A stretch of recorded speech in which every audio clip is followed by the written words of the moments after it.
A man walked into a room to look at his newborn son, and then he ran out of the house. He did not run for a midwife. He did not run for help. He ran for his father.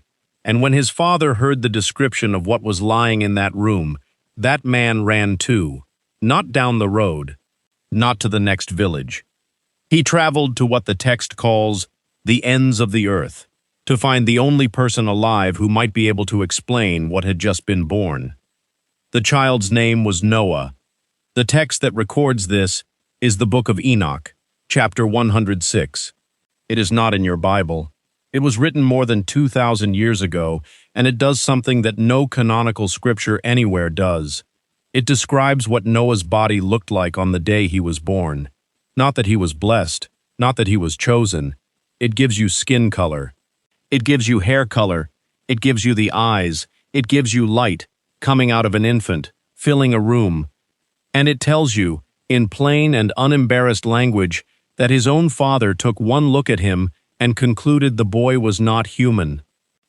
In the next 20 minutes, you will see exactly what that text says, why a real Dead Sea Scroll fragment, with a real catalog number, preserves the same description in Aramaic, and why in 1958 a British eye surgeon published a paper in a medical journal arguing that this passage is not mythology at all, but a clinical description of a specific genetic condition. If forbidden biblical history fascinates you, hit subscribe. Because the strangest part is not what Lamech saw, it is what he did about it. Here is what the Bible gives you about the birth of Noah. Genesis chapter 5, verses 28 and 29. Lamech lived 182 years and fathered a son, and he called his name Noah, saying, "This one will comfort us." That is the entire account. One sentence about the man God would choose to survive the end of the world. No description, no scene, no father, no mother, no room. The Book of Enoch fills that silence with something the editors of Genesis apparently did not want on the page. First Enoch is an ancient Jewish work, composed in stages roughly between the 3rd and the 1st centuries before the Common Era. It is older than the Gospels. Parts of it are older than the Book of Daniel. It was quoted directly in the New Testament, in the Epistle of Jude, which cites Enoch by name and reproduces his prophecy word for word. Early Christians read it as scripture, and then, over several centuries, the Western Church quietly stopped copying it. Augustine, writing in the City of God around the year 410, acknowledged that Enoch had written something and then argued that whatever survived under his name was too old and too uncertain to trust. Jerome placed it among the Apocrypha. In Latin Christianity, the book effectively vanished for over 1,000 years, except in one place. The Ethiopian Orthodox Church never dropped it. They kept the full text, in the ancient liturgical language called Ge'ez, inside their canon, where it has remained continuously for more than a millennium, which is why the only complete surviving version of the most detailed physical description of Noah ever written comes to us not from Rome, not from Constantinople, but from Ethiopia. And what survived in that language is a scene, a father, a mother, a newborn, and an accusation that a family could not resolve on its own. To understand why Lamech reacted the way he did, you have to understand what he believed was possible in the world he lived in. Earlier in the same book, in the section scholars call the Book of the Watchers, Enoch describes a catastrophe. A group of angels, called the Watchers, look down at human women and decide to take them. The text gives you numbers and names. 200 of them descend.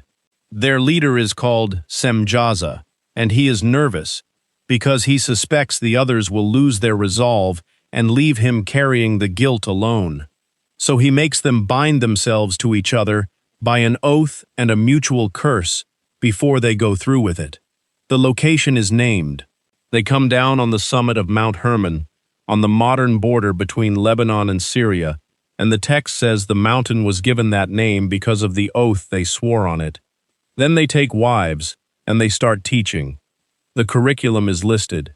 Azazel teaches men to make swords, knives, shields, and breastplates, and teaches women the use of antimony to paint their eyelids, and the working of bracelets and ornaments and costly stones.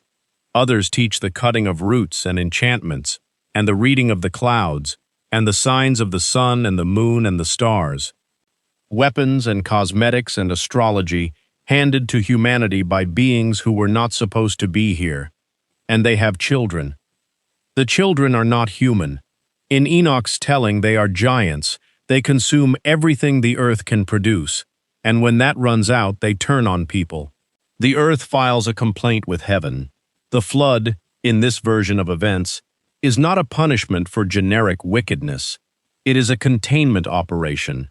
It is God erasing a bloodline that should not exist. Now hold that in your mind and put yourself in Lamech's house. Lamech is the son of Methuselah. Methuselah is the son of Enoch, the man who walked with God and, according to Genesis, did not die. This is not an ordinary family. This is a family that has direct, living memory of what happens when heaven touches earth. And Lamech is living in the generation right before the flood, in the exact window when, according to his own grandfather's testimony, hybrid children were being born. So when Lamech's wife goes into labor, the question of what might come out of that room is not superstition. In his world, it is a live category. And then the child arrives. Chapter 106 describes it directly. The infant's flesh is white as snow and red as the blooming of a rose. The hair of his head and his long locks are white as wool. His eyes are beautiful, and when he opens those eyes, the text says he lit up the entire house like the sun. Stop on that for a second, because the specificity is the whole story. The text does not say the child was radiant. It does not say he was full of glory. It gives you a color for the skin, a second color underneath it, a color for the hair, a length for the hair, and then a described effect that happens when the eyes open. That is not the language of praise. That is the language of a witness statement. It is the way you describe something you did not expect to see and are still trying to account for. And then the account escalates. The newborn stands up in the hands of the woman who delivered him. He opens his mouth, and he speaks to the Lord of righteousness. A baby, minutes old, standing and speaking. Lamech does not pick him up. That detail is almost never discussed, and it is the emotional center of the entire passage. There is no scene of a father holding his son. There is no line about joy. The text moves directly from the description of the child to the reaction of the man, and the reaction is fear. Lamech becomes afraid, and in that fear he reaches a conclusion about his own wife and his own household that he cannot unreach. He believes the child is not his. He believes the child belongs to one of the watchers, and he runs. Now, the Book of Enoch gives you the father's flight, but there is a second ancient text that gives you the scene Enoch skips, and it is far more brutal because it puts a woman in the room and lets her speak. That text is called the Genesis Apocryphon. It is one of the original 7 scrolls recovered from Cave 1 at Qumran in 1947, written in Aramaic, and it was in such poor condition that it was the last of those 7 to be unrolled and published. Sections of the parchment crumbled when it was handled. That delay matters because of what the early scholars thought they had. When the first columns became partially legible, researchers believed they were looking at a lost book of Lamech, a document written in the voice of Noah's father. The name was eventually dropped, and the scroll was given the neutral title it carries now, precisely because nobody could commit to what it actually was. But the instinct was not wrong. The opening columns are Lamech's testimony. Columns 2 through 5 of that scroll retell the birth of Noah in the first person, in Lamech's own voice. And in that version, before Lamech runs anywhere, he goes to his wife. Her name is given as Bitenosh, or Bitenosh, which means daughter of Enosh. She is one of the very few named women in the entire pre-flood literature, and what the scroll preserves of her is not decoration. It is a marriage detonating in real time. Lamech tells us his own reasoning first. He says he considered whether the pregnancy came from the Watchers, or from the Holy Ones, or belonged to the Nephilim. He says his heart was troubled within him. And then he goes to Bitenosh and demands that she swear. He does not ask her, he puts her under oath. Swear to me by the Most High, by the great Lord, by the King of the universe, that you will tell me everything truthfully and without lies. And here is where the text does something that almost no ancient document does. It gives her the response, and the response has emotion in it. She weeps. And the scroll records that she spoke to him forcefully. She calls him my lord and my brother, which is the intimate address of a wife, and she tells him to remember. Remember my pregnancy. Remember our nights together. Remember what passed between us. And then she swears the oath he demanded. She swears by the great Holy One, by the ruler of heaven, that this seed is his, that this pregnancy is his, that the planting of this fruit is his, and that it came from no stranger, no watcher, no Nephil, and no son of heaven. She names every category of being she is being accused of, one by one, and denies each one under oath. And Lamech does not believe her. That is the part that should stop you. A woman invokes the highest oath available in her culture, an oath that in her world carries the certainty of divine consequence, and her husband walks out anyway, not because he thinks she is a liar, but because the evidence, as far as he is concerned, is lying in the next room with its eyes open, lighting the walls. Whatever the newborn looked like, it overrode a sworn oath sworn in the name of God. So Lamech goes to his father. He tells Methuselah what he has seen and what he suspects. And Methuselah does not resolve it either. Instead, he undertakes a journey. He travels, the text says, to the ends of the earth, to the place where Enoch now dwells among the angels, because Enoch is the only one who would know. Think about the logistics of that as a narrative choice. The problem in that house is a baby's appearance, and the proposed solution is a multi-generational relay across the entire known world to consult a man who has been removed from ordinary human life. That is the scale of the alarm. This is not a father with a nervous feeling. This is a family escalating a paternity question to the highest authority they can physically reach. And Enoch's answer is the twist. Enoch tells Methuselah the truth. The child is Lamech's. There was no watcher. The boy is legitimate, conceived in the ordinary way, and the fear is unfounded. But he does not stop there. He tells Methuselah that this child will survive what is coming, that there will be a flood, that the earth will be cleansed, and that this boy and his 3 sons will be the ones left standing on the other side of it. He instructs them to name him Noah. And then the passage ends. Notice what Enoch never does. He confirms the paternity. He never explains the body. Nobody in the entire text ever accounts for why the skin was that color, why the hair was white at birth, or what happened when the eyes opened. The question that started the whole chain of events is answered legally and left unanswered physically. The child is yours, and that is all you get. Which brings us to a fragment of animal skin, catalogued in a laboratory, that says the same thing in a language older than the New Testament. In Cave 4 at Qumran, archaeologists recovered tens of thousands of fragments. Among them were 3 badly damaged Aramaic manuscripts that are now catalogued as 4Q534, 4Q535, and 4Q536. Together, scholars call them the birth of Noah. But that is not what they were called at first. When the French scholar Jean Starkey presented 4Q534 to the academic world in 1964, he published it under the title of an Aramaic messianic text from Cave 4 at Qumran. It was given the working name 4Q-Messar, Messianic Aramaic, because of one phrase inside it. The fragment describes a figure it calls the elect of God. For decades, serious scholars believed they were holding a description of the Messiah. The definitive critical edition came much later, from Émile Pouek, published in Volume 31 of the official series Discoveries in the Judean Desert by Clarendon Press in 2001, pages 115 to 162.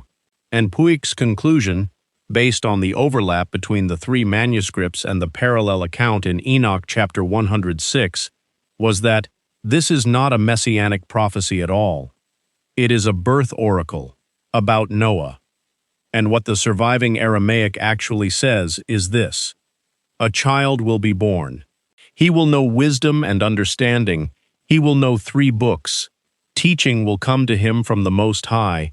He will perceive things hidden and things revealed. He is the elect of God. He will be illumined with light. His face is described as being like the sun, and there is a phrase about marks upon him. 2 of those details are worth slowing down on. The first is the 3 books. Nobody knows for certain which 3, but the strong scholarly reading is that they are texts from the Enoch tradition itself, which would mean this fragment is describing a newborn who arrives already connected to a body of knowledge that predates him. The second is a single Aramaic word that appears repeatedly across these fragments, molade. It means his birth, and in this context, scholars read it in the technical sense, as his nativity, his horoscope, the configuration of the sky at the moment he was delivered, which tells you what kind of document this is. It is not a hymn, it is closer to a natal report, a reading of a body against the moment it entered the world. The same manuscript tradition at Qumran includes texts that catalog physical features and assign meaning to them. This is a culture that read bodies as data, and then the line that matters most. He will be different from all the sons of men who came before him. Different, not better, not holier. Different from every human being previously born.